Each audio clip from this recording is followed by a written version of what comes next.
What do you think your ex is feeling right now? I mean, of course, they're feeling sad, lonely, and hurt.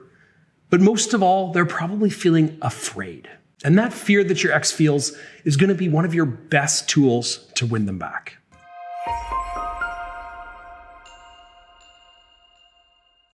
So what is your ex's biggest fear? Sure, they're afraid to lose you. They're afraid to lose the relationship. They're afraid to start over with someone new. They're afraid to be alone. But this isn't what I'm talking about here. Your ex's biggest fear at this time is actually getting back together with you. They're afraid of trying it again and having it not work out. Or even more terrifying, what if it does work out? What if they end up right back with you and nothing has changed? Now they're right back in the same flawed relationship that led to the breakup. Now, you may think that this sounds horrible. The idea that your ex's biggest fear is essentially you. And I get it. It sucks to feel like you're not wanted, or worse, like you're feared and shunned by your ex. But don't worry, because they're not really afraid of you. They're afraid to try again, that it won't work out the way that they want it to. And that's basically a universal human fear. And the fact that they're afraid of getting back with you is a sign that they're really considering it as an option. This isn't something that they'd be worried about if it didn't feel inevitable, or at least like a very strong possibility. So that's actually great news. It means that you have a very strong chance of getting them back. But it also means that your ex's fear is going to be one of your main obstacles to winning them back. And if you can't soothe this fear, then they're never going to take the next step and reconnect with you in any real way. Honestly, you could sleep with your ex, have romantic dates and deep conversations, whatever. But none of it matters until you can deal with your ex's fear. So how do you make that happen? Well, first off, I want to tell you what not to do, because I think this is a very easy and very common path that people go down. And it's one that doesn't lead to reconciliation that you're seeking. Many people will say, great, my ex is afraid to reconnect. All I have to do is talk to them.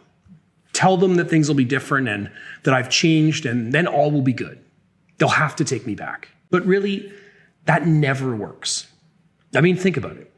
It's a terrible cliche at this point. The guy or girl pleading for another chance, telling their ex that they've changed and that they love them and can't live life without them. Now, the reason this never works is that it's pathetic. It shows your ex that you're lost without them, which means to your ex that you don't really have much going on in your life besides them. Without them, you're nothing. And this may be flattering, but it is not attractive. And that's the thing. It doesn't matter how sound your logic is, how you frame it, how persuasive you are. It still says the same thing to your ex when you approach them this way. It says, I'm a loser.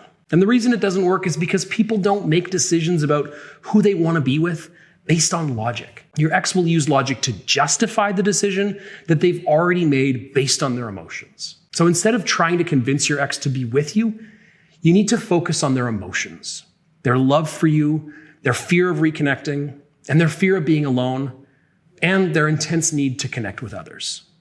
That is going to be your path to reconciliation with your ex. So step one is to shift your ex's fear. We've already talked about all the things that your ex is afraid of right now. They're afraid of being alone, of you moving on, of starting over with somebody new, never finding love again, and so on. So your goal here is actually to emphasize those fears and minimize their fear of getting back together. If you can do that effectively, this is often enough to win your ex back more or less today. Now, it's not that easy, of course, but it is very doable if you know what to do. So let's take these fears one at a time.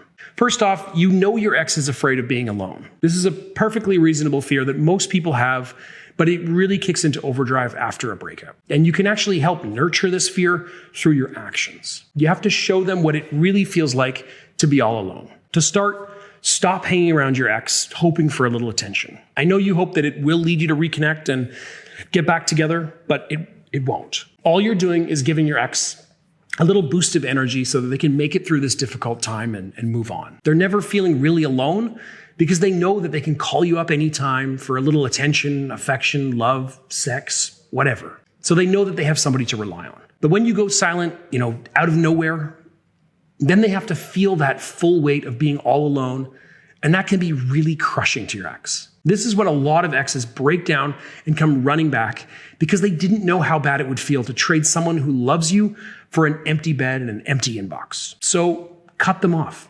Stop messaging them. Stop responding to their messages. Stop looking at their social media, liking their posts, watching their stories.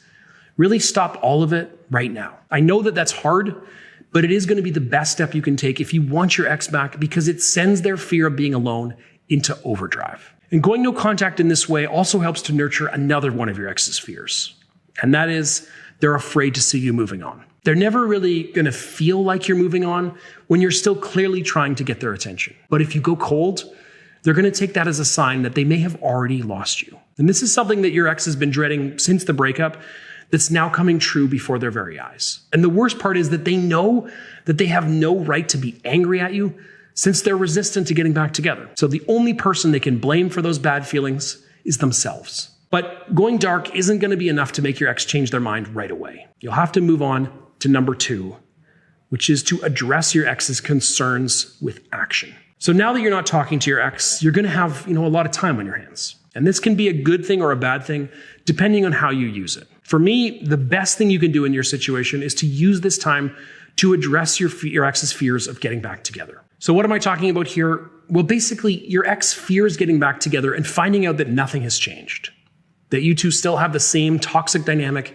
that led to the breakup in the first place. And if you want to change that perception, what you need to do is change yourself. Now, I'm never going to tell you to pretend to be someone you're not or drastically change your life and your personality to fit into what you think your ex wants. That's impossible. And even if it were possible, it would obviously not be worth it. So what you need to do is to make improvements to your life. These are the things you already want, just on a more accelerated timeline. So that's why I'm a big proponent of setting goals and smashing through them. And this is the best time for you to do that. But these goals can actually pull double duty here. They can improve your life while also addressing your ex's concerns about the relationship. So my best example here is, say you're a heavy drinker and that led to some major issues in the relationship. Well, now this is a good time to take stock of the problem and begin addressing it. So when you reconnect with your ex in a few weeks or months and they see that you order a water instead of a beer, they're going to be shocked or at least pleasantly surprised. They'll see it and they'll think, well, one of the reasons I ended it was because I hated spending nights at home alone while they were out drinking, but they're no longer doing that. So what am I so afraid of? Or maybe you're a workaholic and that drove a wedge between you and your ex.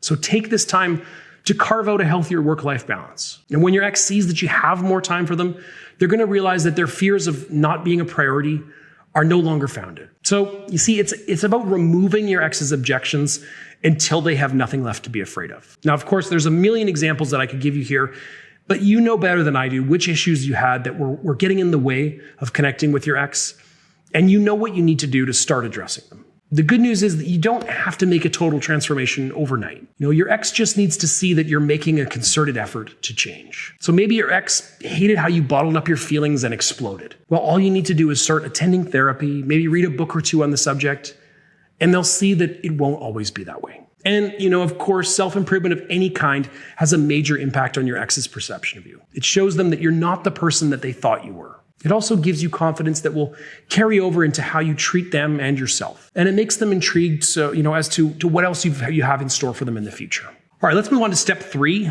Take the pressure off your ex. One of the reasons that your ex is so afraid is that they feel a lot of pressure to reconnect with you. Now, some of this pressure is coming from the people in their life.